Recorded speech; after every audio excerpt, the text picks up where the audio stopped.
All right, so I think I'm going to start now. We have quite a few students here. So I'm just going to, okay, you've started recording. All right, perfect. Okay, so hello everyone, and thank you for being here. My name is Aisha, and I am the Alumni Advancement Assistant for the Faculty of Health, and I'm also in my 3B term of the Health Studies program. So before I begin with this session, I'd like to acknowledge that much of the work of the University of Waterloo takes place on the traditional territory of the Neutral, Anishinaabe, and Haudenosaunee peoples. Our main campus is situated on the Haldeman Tract, the land granted to the Six Nations that includes 6 miles on each side of the Grand River. Our active work towards reconciliation takes place across our campuses through research, learning, teaching, and community building, and is centralized within the Office of Indigenous Relations.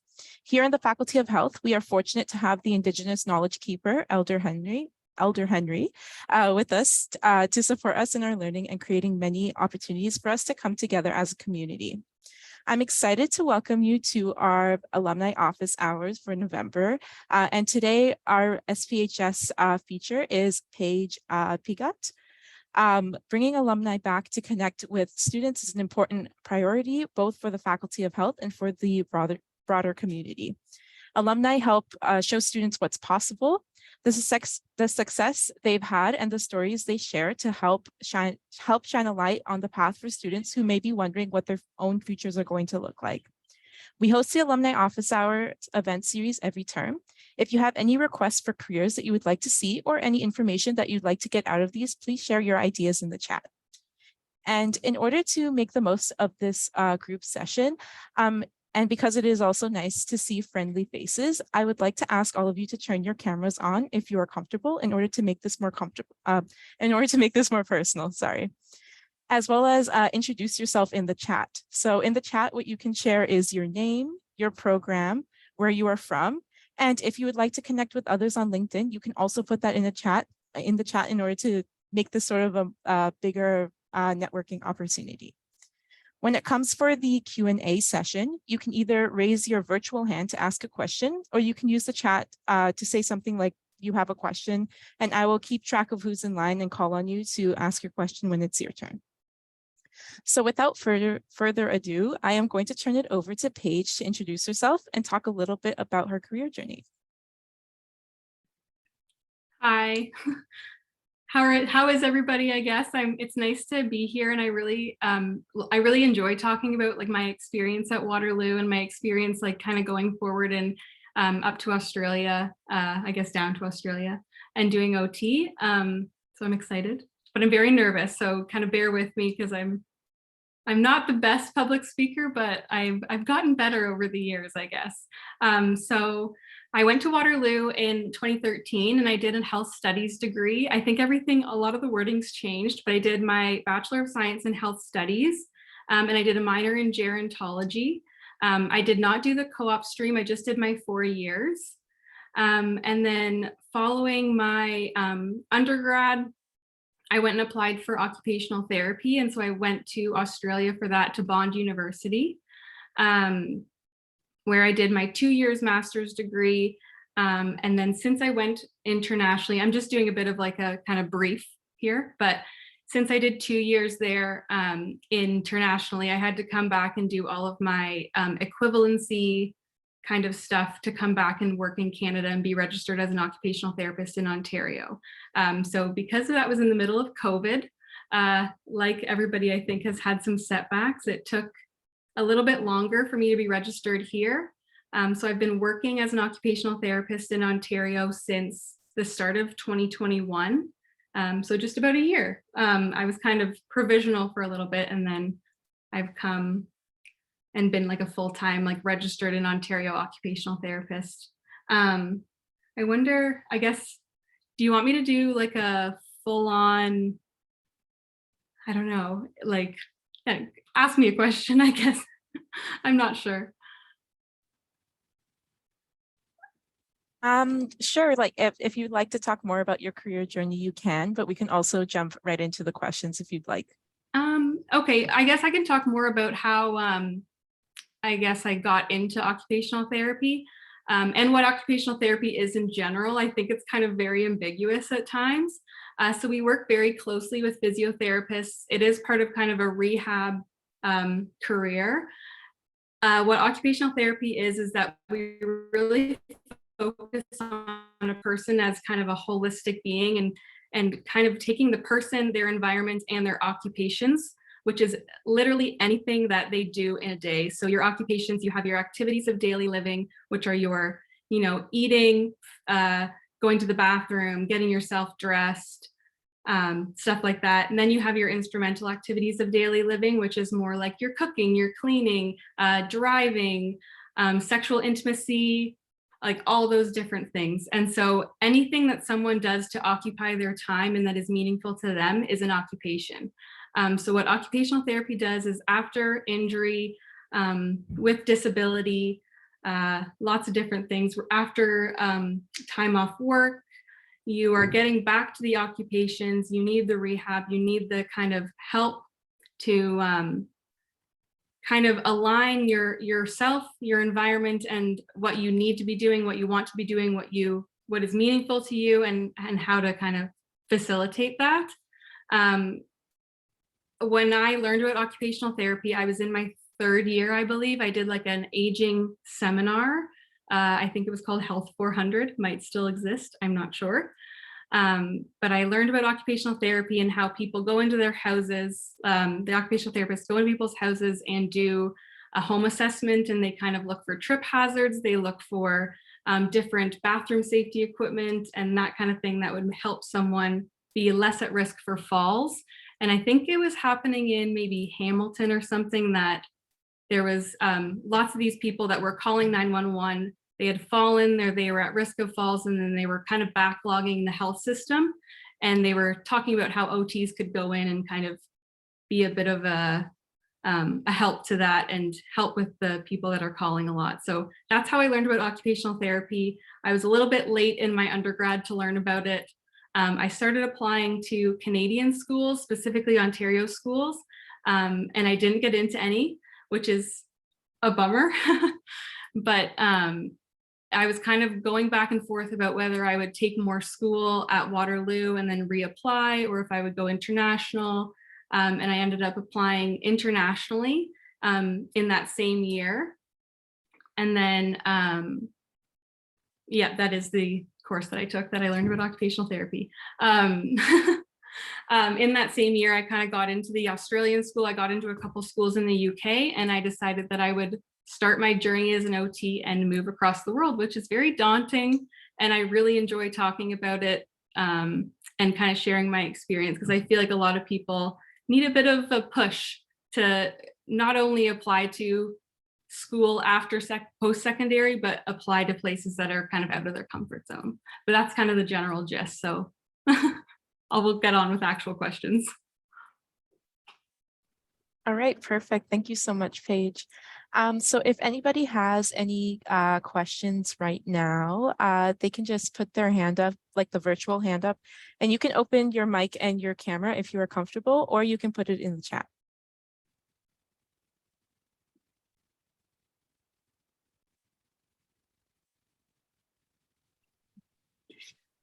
I also have some of the student questions with me, so I'm just going to look through to see one that could possibly spark some interest with other students. So one of the questions is, why did you choose Australia for occupational therapy school? Well, I obviously, like I said, I was kind of in between Australia and the UK. At the time, I was kind of like, what a better time to go to Australia and travel and also kind of do what I need to do. Specifically though, for the school, I went to Bond University, which had a lot of very small class sizes. It seemed like a very tight-knit community. Specifically Bond University was talking about how they were #1 for student experience. And it just seemed like a really nice school. And I had talked to the head of the program. They'd been really like welcoming and calling me and being like, you should come. I'm like, okay. It's not much more deep than that. I just kind of I was between a couple schools and I thought, what a better time to go to Australia.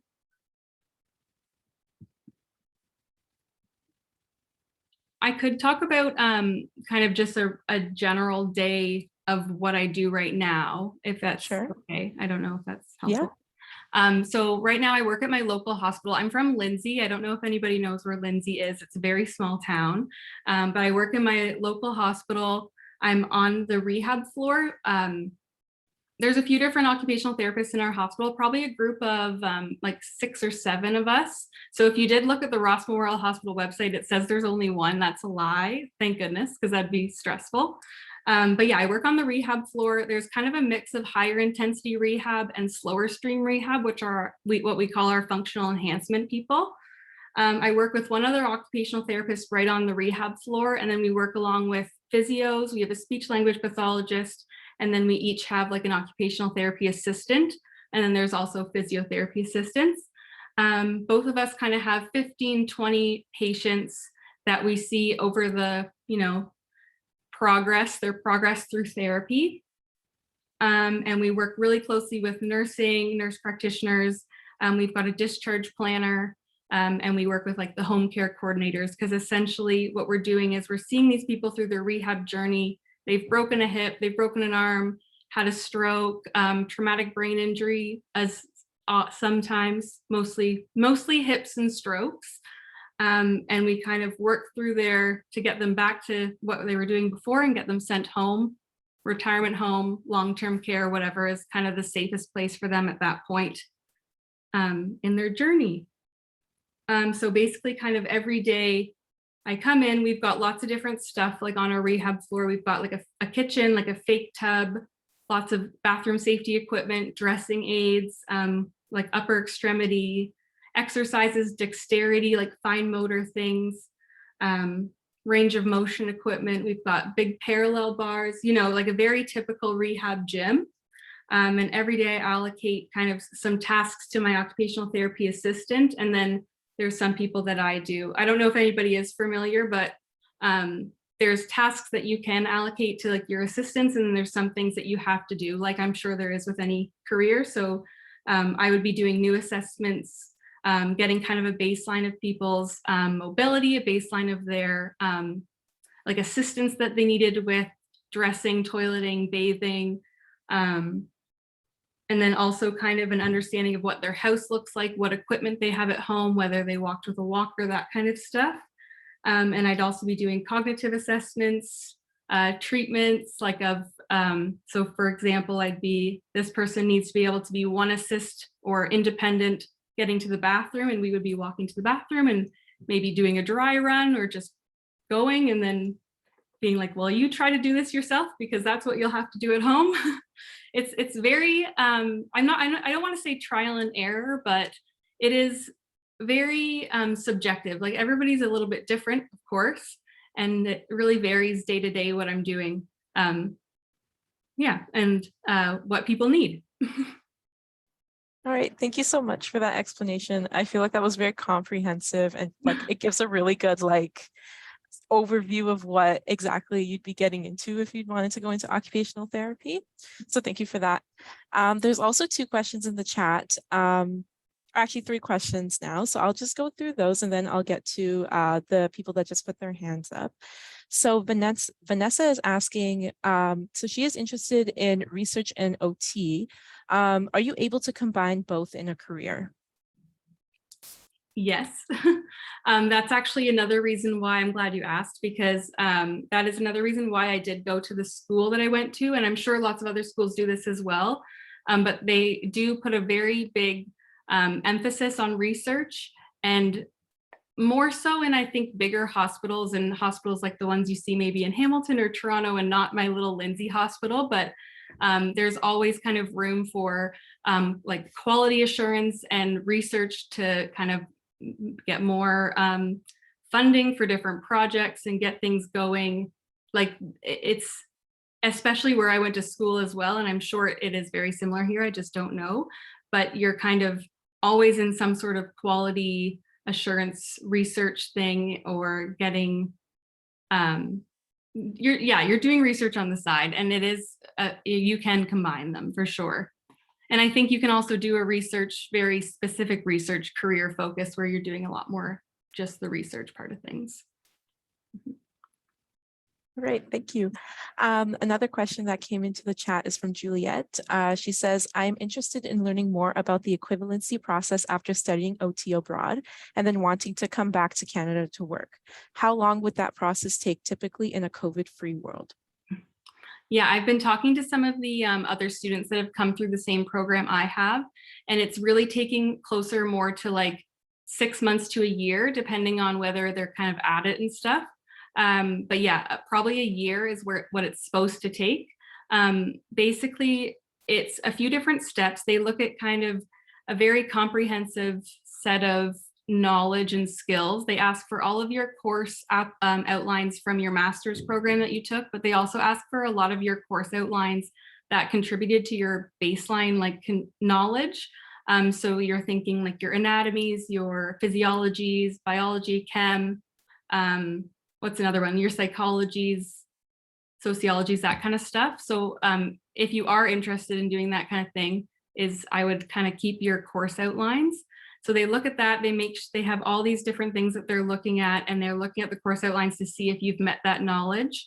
But it's kind of step by step, because there's also there's like an interview process before you do the exam that they give you a bit of a case study, and they give you the competencies of the occupational therapy kind of not program, but profession, the Canadian competencies, and you have to kind of explain how you meet the competencies based on your experiences. So that's your experiences that were not OT related, but also in your placements in school and in your undergrad and all that kind of stuff. And then they take everything together and decide that you've kind of met the knowledge, and there's no gaps. And if there is gaps, they give you things that you need to read up on.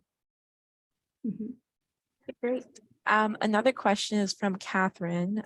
She says, hi, I was wondering what kind of experience did you get before entering OT school, and what kind of experience do you recommend getting before entering the school? Mm-hmm. So when I was in my undergrad, I have it written down because I was going to forget. So in general, I did a gerontology minor, which isn't very specifically related to OT, but I think in our world today, when the baby boomers are coming into the healthcare system, and that's pretty much overruling our healthcare system, doing that, getting the kind of the gerontology knowledge and the aging in place, like understanding, is very good experience academically. Specifically OT wise, I volunteered at Kids Ability in Waterloo. So I was doing kind of equine therapy with the occupational therapist there. I was just shadowing. I also shadowed with some teachers in the school board where I live. So just doing handwriting with children and that kind of thing. And what I think is helpful for now, me talking to you and getting kind of the alumni perspective of things, is that there's so much more to occupational therapy than pediatrics. And everybody loves to work with kids. I didn't want to do that from the beginning, and it was hard to find, well, I didn't know there was really a lot more to it.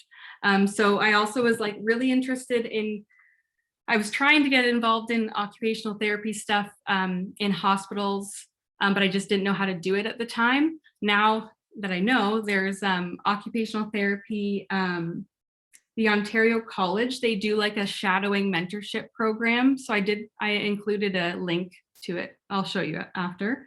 But I also got volunteer experience through like a lot of the health events, Hack for Health, getting involved in O Week. I know it's not very specific to OT, but it does help you really speak to a variety of people and kind of get to know how to communicate with different personality types. And that really does help with applications and going into a career. I know it sounds cheesy, but it's true. Towards the end of my undergrad, not very OT experience specific, but I did like more small class sizes, which is very helpful for getting to know people as well. But yeah, in general, I did a lot of pediatric experience, because that's all I really could find at the time, and that's all I knew existed. Yeah.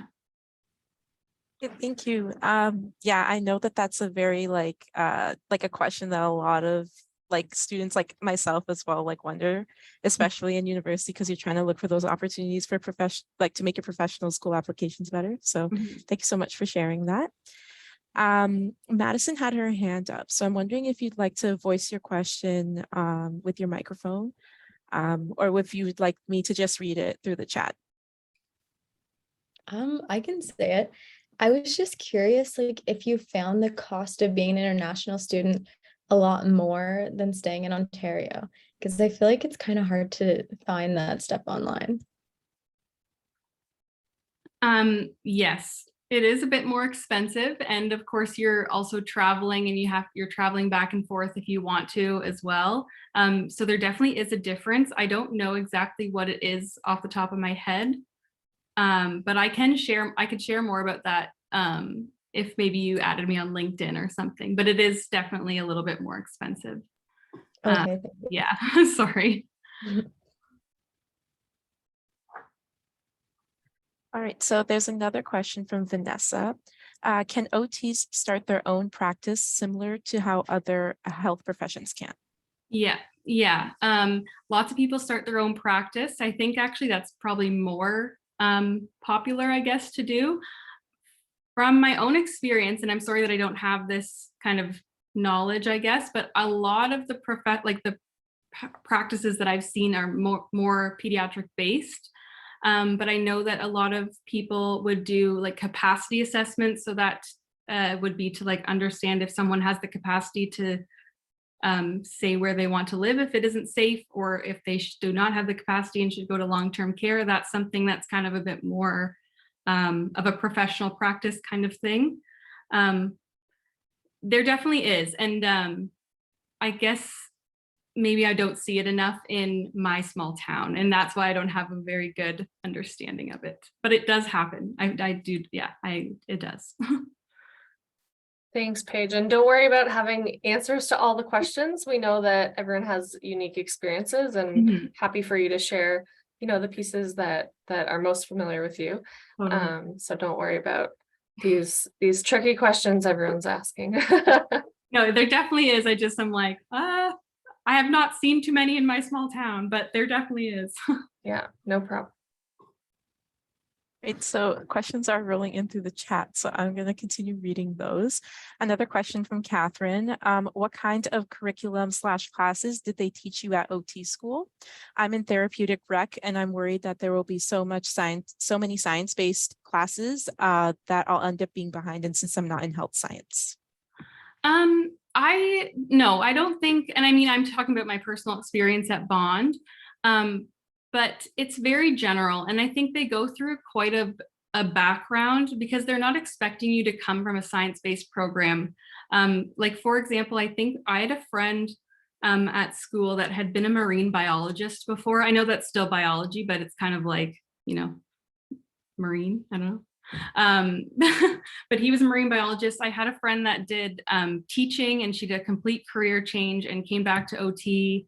There was so many different backgrounds. Like, it was not just like health, therapeutic, even therapeutic rec. Like, we did have some people in it that were that kind of background, but yeah, they're not expecting you to have a insane knowledge of anatomy and muscle testing and the insertions and all that kind of stuff.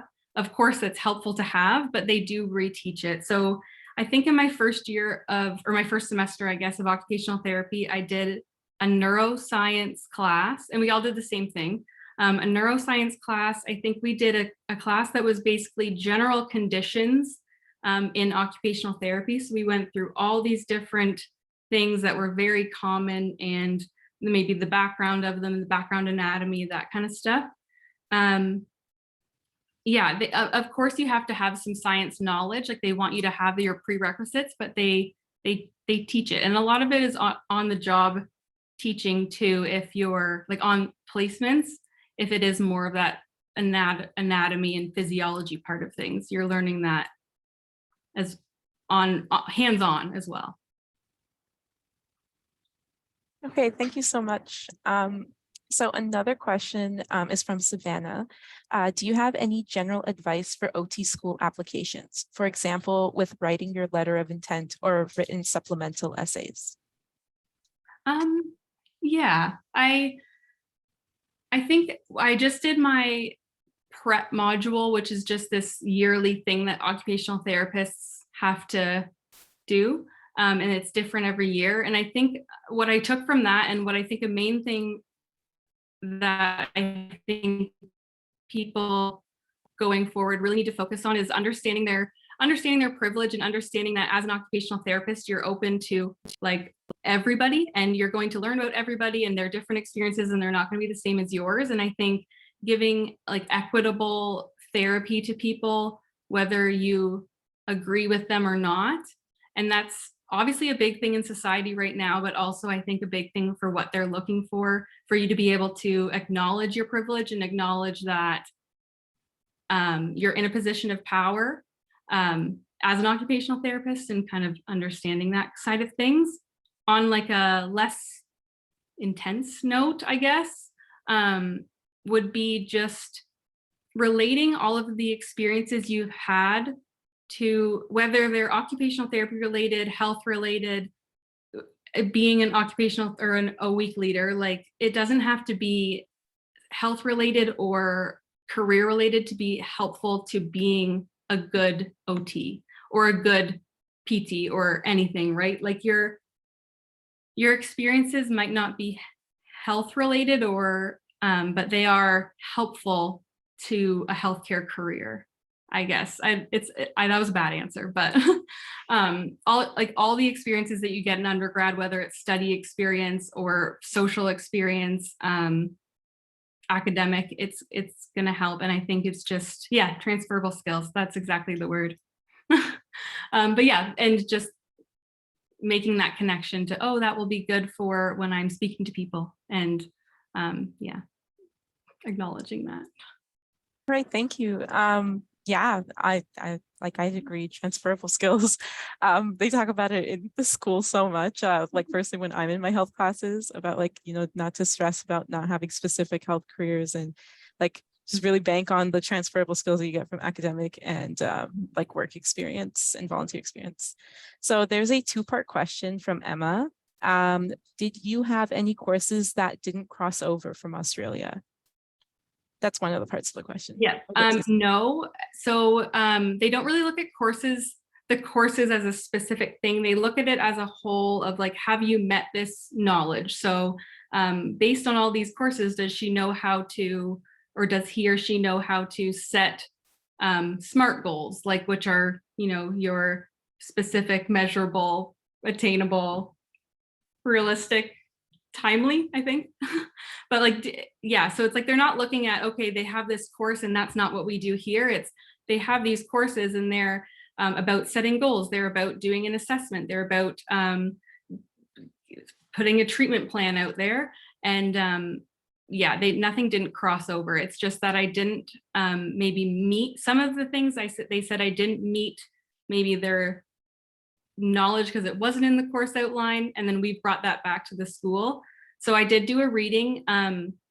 It's so funny it's hard to explain, but it's funny to explain. So it's just funny because I feel like it'll be hard to get out. But we did this interview, and so they give you all this information about a patient, and you have to kind of go through what you would do to assess, and what you would use to assess, and what you would do, and how you would treat them, and on and on and on and on. So it's kind of like you're marking on specific things. And so if you miss one little thing, that's what they mark. So my readings were just on making sure that you were always getting consent from the person. You're always explaining the risks and the benefits of like a treatment, and making sure that they're consenting to moving on. And not that I didn't know to do that. It's just something that you forget to kind of say because you think that you're just in the process and you're doing it. And yeah, so it's just little things like that. They gave me the prep module that all the OTs that year had to do. So it's just extra information, extra things to know. Okay, and the second part to Emma's question is, why did you choose the hospital setting? Did you have a connection to this hospital that helped you get the position there?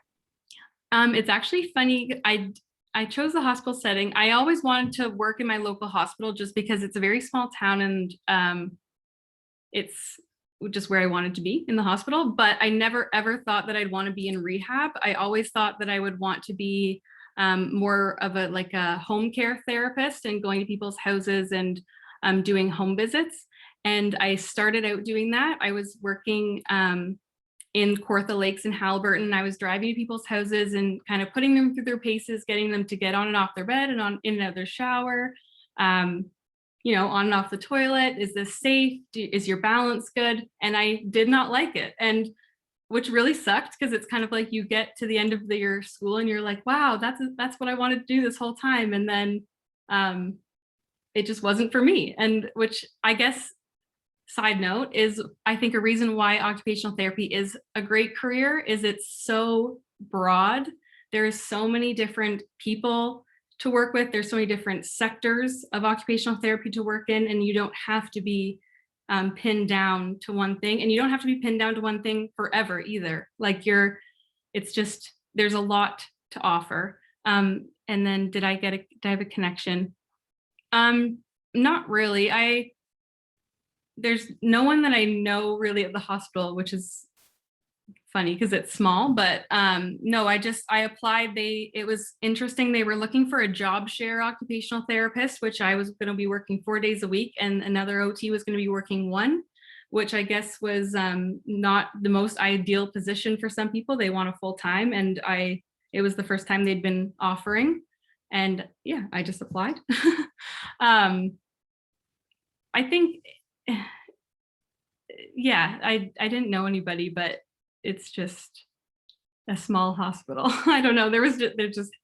But I guess what I wanted to say, sorry, is that the jobs for OT and physios and really a lot of healthcare jobs are just wild. There's so many. Both professions are growing if you're interested in physio too, but both professions are growing and they're looking for people, and everyone is short in healthcare. So if you're worried about getting a job, you are going to get a job. Okay, thank you. I think that also answered a little bit of Catherine's question about are you able to find a job as an occupational therapist relatively quickly? And would you say it's in demand? So thank you for that. I also wanted to just ask you what the difference is between physiotherapy and occupational therapy. This is a big debate, I think, and maybe I won't do a very good job of explaining. I think physiotherapy there's a bit of a focus on, well, specifically mobility and treating or renewing, I guess, regaining the mobility in, say, your legs or your arms. I think the difference between occupational therapy and physio is that OT kind of meets the person where they're at. And it's not necessarily with the goal to regain function all the time. Well, while it is a goal, sometimes you're trying to regain that function, but sometimes it's like you're meeting that person where they're at, you're giving the equipment, you're giving them the tools to work through what they're doing right now, rather than keeping going. That's a silly, I'm so nervous, everybody. I'm sorry. You're doing great. Don't worry. Yeah. It's hard. It's a hard question to answer because you don't want to of course, I don't know. You don't want to say something weird and then I don't know. That's all right. Another question from Catherine is, what type of work schedule do you have, and are you required to work weekends and nights often? No, I work 8 to 4, which is kind of nice. I was rushing to be here. And then we do like a rotational weekend, which I don't know if that's the same other places, but I think a lot of places work that way there, where they kind of have, say, 8 OTs, and so every 8th weekend that you would work. But yeah, I work 8 to 4. When I was working in home care, it was very much, home care is very much that you're your own schedule. There's a lot of people that I know that have had kids now, and they've kind of gone more into their home care work because you have the opportunity to book your own visits with people, with families, and then come home, and then you can do your paperwork at home, but it could be after your kids go to bed or something like that. So I wanted a more structured 8 to 4, but there's a lot of different, I guess, ways to do it. Yeah. So a question from Diane Williams is, what is your favorite part of this position? And are there any trade-offs? And Jen added, what has been the most challenging or unexpected about your job? So yeah, you can answer those however you'd like. Yeah. My favorite part of being in rehab is like seeing people progress. It is insanely cool. I can't talk about it enough. It's wild. Like we see people that are falling over on their bed, and by the time they're coming home, they're like walking out, which is cool. The trade-offs are obviously seeing people not progress or people plateau, which really sucks. But I think the nice part is that I can be so creative, and you're kind of working towards a collective goal with the rest of the team, and especially with the nursing on the team that's providing obviously the nursing care, but they know they're on a rehab floor, and they're kind of doing that extra bit to try and get that person rehabbed and do therapy with them.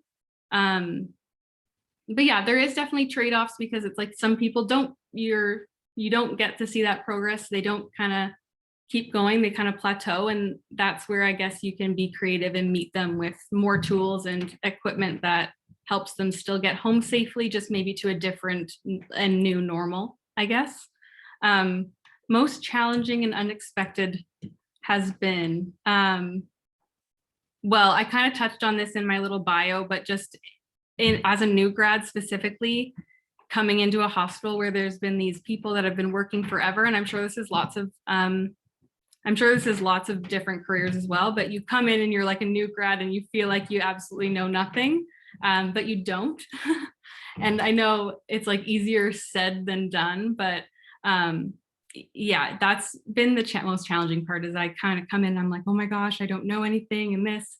But I've found that if I've been like not shadowing, but kind of going into different personalities of patients with different colleagues, and seeing how my different colleagues explain certain things, or how they ask someone to do something, and how it works, and just getting different ways for how to like speak to different people. That's been quite a challenging thing, actually, even just this week. Well, it's only Tuesday, which is sad, but different personalities, and kind of going into therapy and going into chatting with somebody that is just such a different, clashing personality to yours. And I think this is in a lot of different healthcare jobs, but some people are super motivated, and there's some people that are either not motivated, or something happened that they cannot be motivated. And it's hard. That's a hard one, is when you're kind of trying to help, and you're trying to be bubbly and exciting and fun as the therapist, and they just don't want to do anything with you. That's been tricky, just the managing personalities. Right. Thank you for that. It sounds like it could be like a fairly emotionally and mentally draining job sometimes. So like kudos to you for going through what you do go through in order to make sure that these patients are like having like the care that they need. Just a follow-up question to that. Knowing what you know now about starting your career, is there anything you would do differently if you could go back in time? I wrote down some notes for this because I was going to forget. Just one second.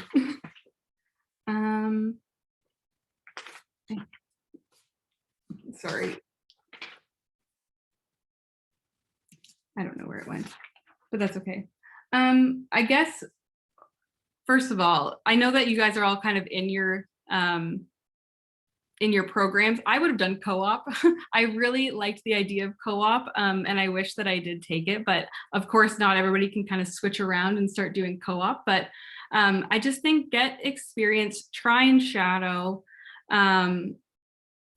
what I have been doing recently to try and like up my skills and kind of understand more is really using social media to see what other people do and what other people are better at than me, which is fine. But like LinkedIn obviously is quite like, you know, academic, but YouTube, TikTok, Twitter, like people are on there sharing their like everyday life as OTs or physios or everything, like, you know, and it's really cool to see kind of like a day in the life of someone on TikTok or on Instagram that's sharing that, and it kind of gets you to understand like what a typical day is, and then you can kind of see what you'd actually be doing in the day. And things like this, of course, aren't great because then you can kind of see what people have done with their careers and all the different areas. Like I went into OT thinking that you could work in like a hospital or in pediatrics, and that is not the case.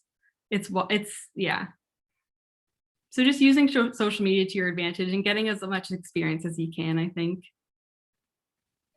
Like to jump in with a tiny plug that goes along with an answer to this question, but also that all of you are here because you are members of 10,000 Coffees, or you heard of it because you're a member.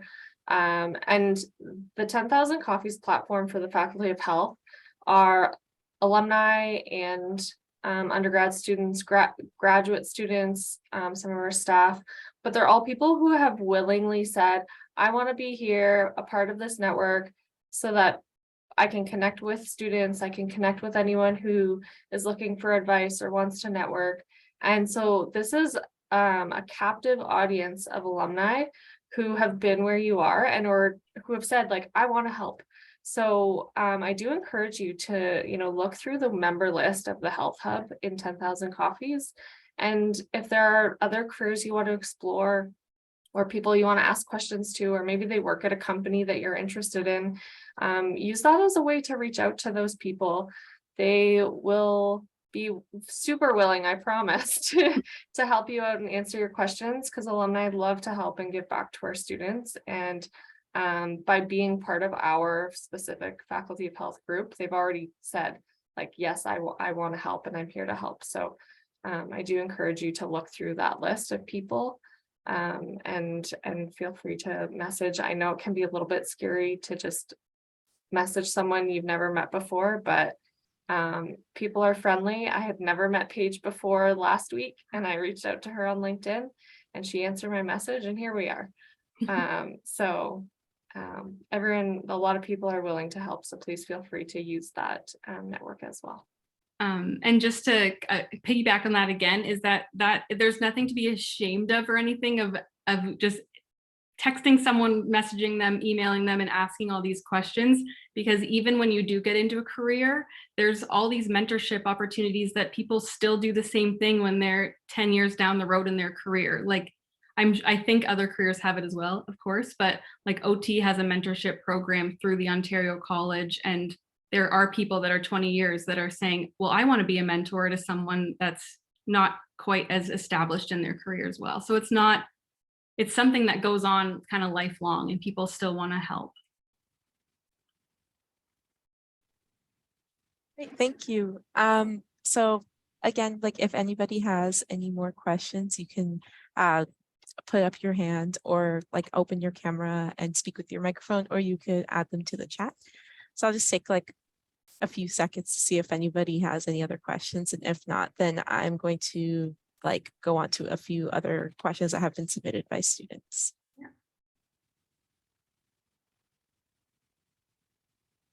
I can talk about some of my placements too, if people are interested in just like what my placements were and what some of my friends were as well, like different areas of OT. Sure, I think that would be really helpful. If anybody doesn't have a question. Doesn't seem like it. Doesn't seem like it. So okay. Yeah. So I think this is with most schools in Canada as well, but they do kind of 3 main placements. And then what my school did, which I'm sure other schools do as well, is they kind of do some embedded into the program. So I did 3 main ones. One was 2 weeks, one was 9 weeks, and one was 12. So my first placement was in community palliative care. So again, it was more of a home care I guess, plan. And so we would go into people's houses. We would do kind of the walkthrough of their house. These people were usually, well, they were palliative, so they were kind of in end of life stage, 6 to 12 months. And we would recommend equipment and kind of provide education on like energy conservation, falls prevention, like pacing yourself, mainly for the benefit of symptom management. And improving quality of life and kind of maintaining their dignity while they were approaching end of life, which was a very rewarding placement. And we kind of helped a lot of people with staying comfortable and having kind of that extra just energy to go about their meaningful occupations. Then my 9-week placement was in an inpatient neuro rehab at a teaching hospital. So there was so many OTs. Like, I think there was more OTs in that hospital than I know right now in my entire life. And it was basically what I'm doing in my current job, just on a very much larger scale. So lots of orthopedic, like fractures, people that have had strokes, brain injuries.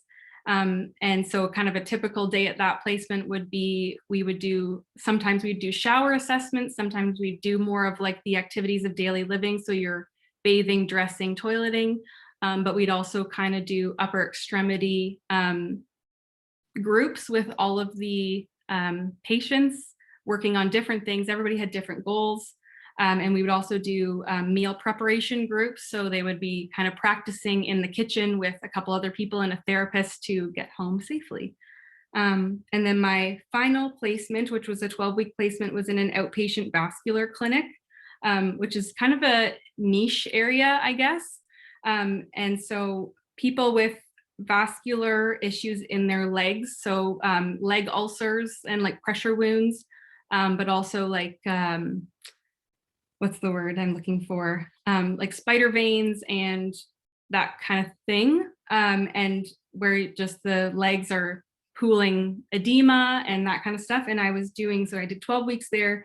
We would do measuring and fitting for compression garments that would help with that. But also do a lot of practice and education on getting them on, getting them off, getting the right ones for that person based on like their age, their injuries, whether they're going to actually comply with wearing them, and then also based on their environment. So who's at home to help them put them on and off, or are they by themselves, and that kind of thing. And then some of the ones that were more embedded into my program, we did a role emerging placement that we went to a company that didn't have occupational therapy, and we had to kind of push that role in and how OT could be there. And we did a bit of, we did a module basically for the employees based on their injury data. So we took all of their injuries that had been reported over, employee injuries that had been reported over the last year, 2 years. And then we found out that it was more like children's behaviors. And then we did a module for the employees. And then we did pediatric placements where we went into a school and we did like an assessment of a child and then a therapy box for how to help with their what they were having difficulties with. So that was handwriting and sensory stuff and very pediatric OT. And that was just even what I was trying to write at lunch today. And there's so many more things. A friend of mine did some mental health placements. She was in a prison doing cognitive assessments, and also just getting the people in the prison to engage in meaningful activities and having the cognition and the function to do so, keeping them oriented, that kind of thing.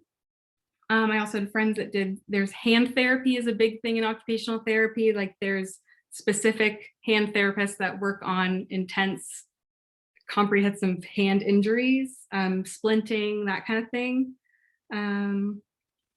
What else? I had a friend that did like a newborn pediatric and like newborn pediatrics, so like very little children, and then like tiny little babies, and the mothers that were having difficulty with that new occupation of being a mom. And so it was kind of the mental health of helping the moms or just helping them get into that routine and understanding. Yeah, and then we had friends that worked in aged care with like wheelchair prescription, which is something that you can do here. Doing wheelchairs, and it's called the Assistive Devices Program. It's like there's so many things. It's so broad, and it's hard to even like get everything together to tell you about all the different ways you can work as an OT. Thank you so much for sharing that. I feel like that's like such a good like comprehensive like overview of what exactly you do as an OT, because like there's just you've had so many experiences, like that's really cool. So there is one question from Madison in the chat. She said, I may have missed you saying this, but were all your placements in Australia? Yeah, all of mine were. There was like a global at my school, there was a global placement that could have been in Canada, I think, but they were kind of, our program is pretty new at Bond, so I think they were kind of working out the logistics. So mine were all in Australia. I don't know if places like University of Sydney or other big ones in Australia have like global or international placements. I just have a follow-up question to that. So since all your placements were in Australia, did that create a challenge or anything for when you did the equivalency process in Canada?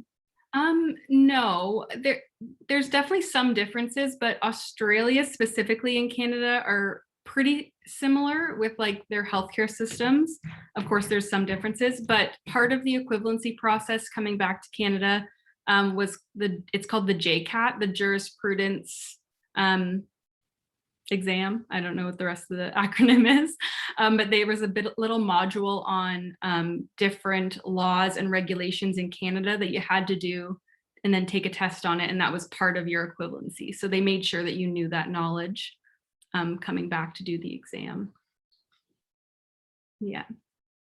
Which actually, that in itself, sorry, the exam, there is like a national exam in Canada, and it's called the NOTCE.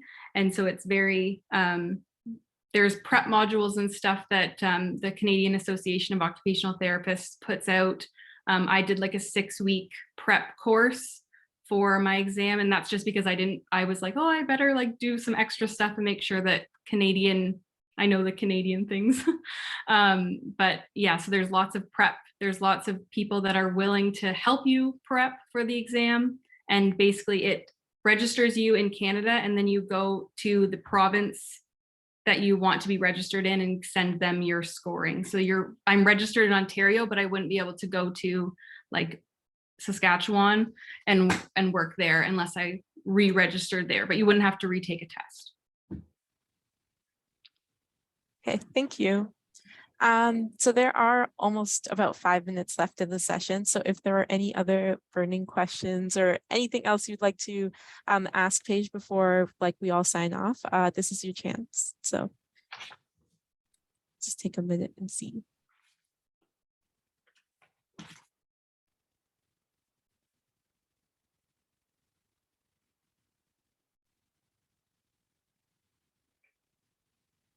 Oh, that's good.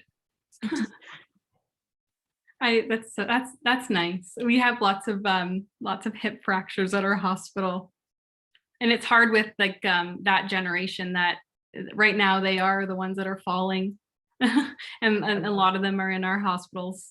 So it's hard. Oh yeah, and it feels kind of hopeless because you think, are they ever going to get back home? And we were just amazed at the progress and how key the occupational therapist was. Like they came to the house, they saw the stairs and what she'd have to deal with, and kind of staged her. She moved in with a sister for a little while who didn't have big stairs to go up, and then was able to then move back into her home, which is what she wanted. So yeah, that's nice. Yeah, that's good. It was so great to hear from you. I learned so much about what occupational therapists do that I wasn't aware of. Oh, good. Very that makes me feel better. Thank you. No problem. Right, so before we end the session, I just wanted to ask if you have any other final advice or tips for anybody that's looking to get into OT. Yeah, I mean, in general, I think looking at like your career options and specifically OT, it's like, I think look at what classes you've really enjoyed in your time at Waterloo and what career path did those professors take, and maybe that's something that you really enjoy. Of course, volunteering I think is like really great, and getting that experience, shadowing, putting yourself out there. I always tell people this. I'm not the greatest public speaker, but I was worse than this. So like everything gets better, everything gets easier. I also tell a story all the time when I'm talking about OT and like how much I've grown as a OT, is that when I did like one of my first occupational therapy like assessments for school, like we were getting graded, and I bawled my eyes out the entire time. So everything gets so much easier. Now I'm kind of going and talking to families and talking to patients. Sometimes I have to give some like hard love and be like, look, you're on a rehab floor, and everything just gets easier. Yeah, I don't know. It's just so hard to explain how, because I know how you guys felt. Maybe you don't feel like this way, but I felt like I knew absolutely nothing coming out of undergrad. I felt like I knew absolutely nothing coming out of my master's. And then you kind of, a year down the road even, you're like, wow, there's all this information in my brain that I didn't know stuck there. So it's there, especially anatomy. I don't know how I know so much anatomy. It's just in there, which is nice. Thank you so much. Yeah, like I felt like that was like, it's good to know that like having that compassion, like just in general in healthcare careers, like we could tell you're very like compassionate about your career and things like that. Yeah. So we are just 2 minutes away from 5 o'clock. So I would like to just take a moment to say thank you, Paige, for joining us and sharing all your wonderful career advice and experiences. And I also want to say thank you to all the students who have joined us today as well. I hope this session was very valuable for you, and you will get a very short and simple survey in your inbox. And I very much encourage all of you to complete it in order to share your feedback about the session. So in order to connect with Paige, I believe you mentioned that you have a LinkedIn. So if you'd like to put it into the chat. And also Paige just shared a Word document as well that has some helpful tips and resources for if you are looking to go into OT. Yeah, it's just kind of the main organizations and stuff like that, but also the international part of things. Yeah. Well, thank you so much. And I hope all of you have a good evening. Thanks everyone for Bye. being here. Paige, you can hang on a minute. Yep. Thanks, everyone. Bye, Paige. It was great to see you. Nice to see you. Thanks you for coming, Diane. Thanks. You were very inspirational. Oh, thanks. No one said that before. Oh, it's true.